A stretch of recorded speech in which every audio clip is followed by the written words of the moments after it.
Hello, I'm Anne-Marie Howard, and welcome to the Dennis Kucinich for President Weekly Update for Monday, November 19th. This is our latest installment on a regular series of reports to keep you informed on Dennis's race to the presidency. The big story this week, the Democratic presidential debate in Las Vegas, Nevada. Congressman Kucinich and 6 other presidential candidates took questions from CNN correspondents, as well as from a group of undecided voters who were invited to bring up the issues that weighed the heaviest for them. Again, he managed to make the most of it, and the crowd certainly agreed. I don't think that the first questioner's question was really answered about what are you going to do about this president, and for that matter, the vice president, because they're out of control, and the Congress isn't doing anything. Thank you, Congressman. It's called impeachment, and you don't wait. You do it now. All right. You don't wait. We go now to a special report on the Las Vegas Democratic debate from Kucinich campaign update correspondent Davis Fleetwood. Hey there, it's Davis Fleetwood reporting for the Kucinich campaign in front of the Mirage Hotel now in Las Vegas. The momentum for the Kucinich campaign rolls on, fresh off the heels of winning the Democracy for Now poll. He wins the Nation online poll. The American people are entitled to straight answers and a president who's straight from the shoulder. I mean, I'm not backing down from this. This is a fact. People have to take responsibility for their position. I'm actually the only one on the stage who voted against the war, voted against funding the war 100% of the time, bring the troops home, and they should be brought home now. Tell President Bush, we're not going to give you another dime. Bring them home now. Strength through peace. No more unilateralism, no more preemption, no more first strike, open dialogue, diplomacy, adherence to international law. You had a chance to vote on the Patriot Act, who voted against it right away. That's because I read it. I'm the candidate of workers.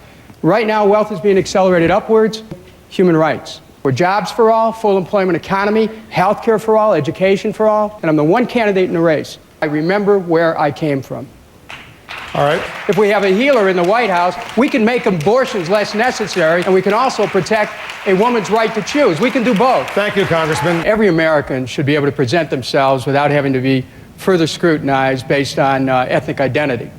What message will you offer the whole country to unite all of us behind you?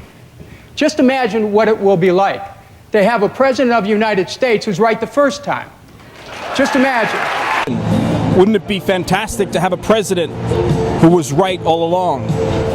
The day before the debate, Dennis was in Washington for a crucial vote on a supplemental appropriations bill to spend another $50 billion requested by the president for the war in Iraq. As he has every time since he voted against the original war authorization in 2002, Dennis voted no. Unfortunately, the bill was passed by Congress anyway.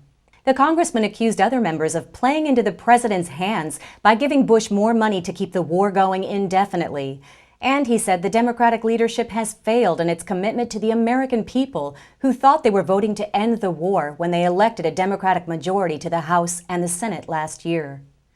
The one thing that seems likely is that this won't be the last time the Congress approves more spending for the war, and is certainly not the last time that Dennis will fight against it.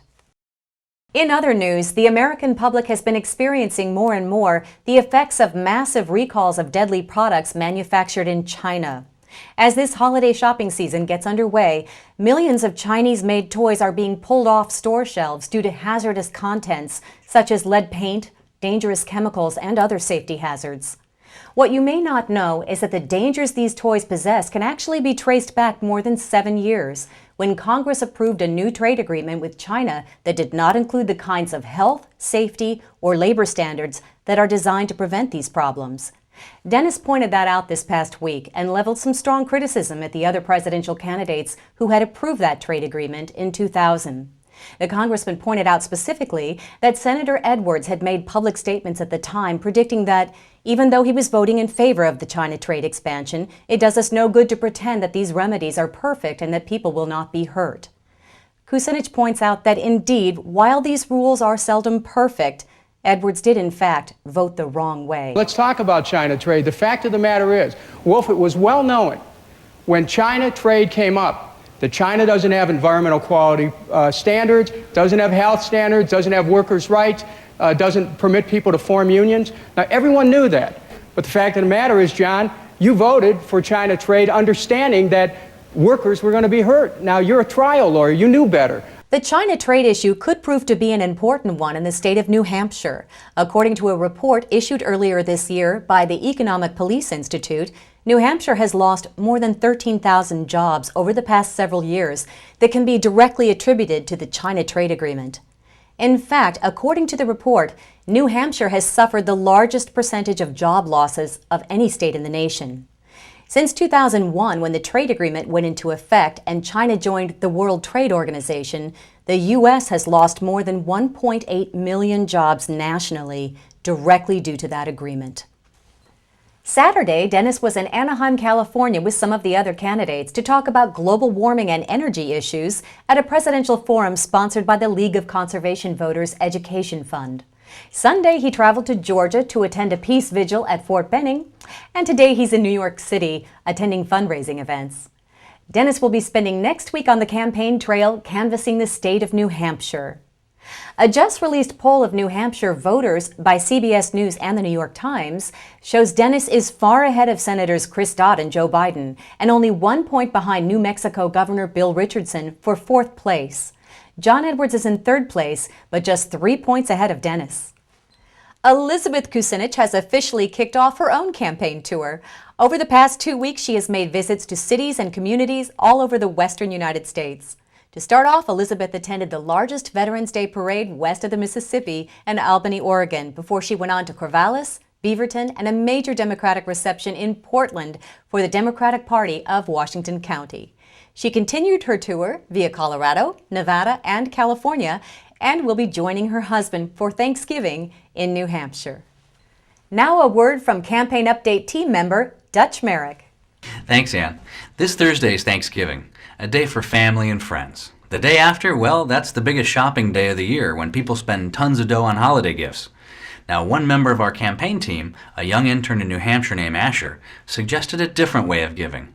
What if, Asher asked, everyone who believes in what Dennis stands for, rather than spending all their money at the malls on Friday, instead set aside $100 toward peace as a contribution to the Kucinich campaign? If just 10,000 people gave $100, that would amount to $1 million in a day. Think about that. $1 million in one day. 20,000 people, $2 million. Well, you see where this is taking us. And remember that federal matching funds will multiply whatever we raise. Now, Asher himself said he'd start the ball rolling by contributing his entire $400 paycheck to the campaign. And he's asking his family and friends, instead of buying him holiday gifts, to contribute that money to the campaign. So if you believe in peace, make the contribution in the name of a loved one at DennisForPresident.com. What better gift to give those you love and care about than a better world? Finally, from the entire team at the Kucinich Campaign Update, we hope you have a very happy Thanksgiving holiday. We look forward to joining you next week for the Dennis Kucinich Presidential Campaign Update. For campaign information updated daily, log on to www.DennisForPresident.com. That's Dennis, the number 4, President.com.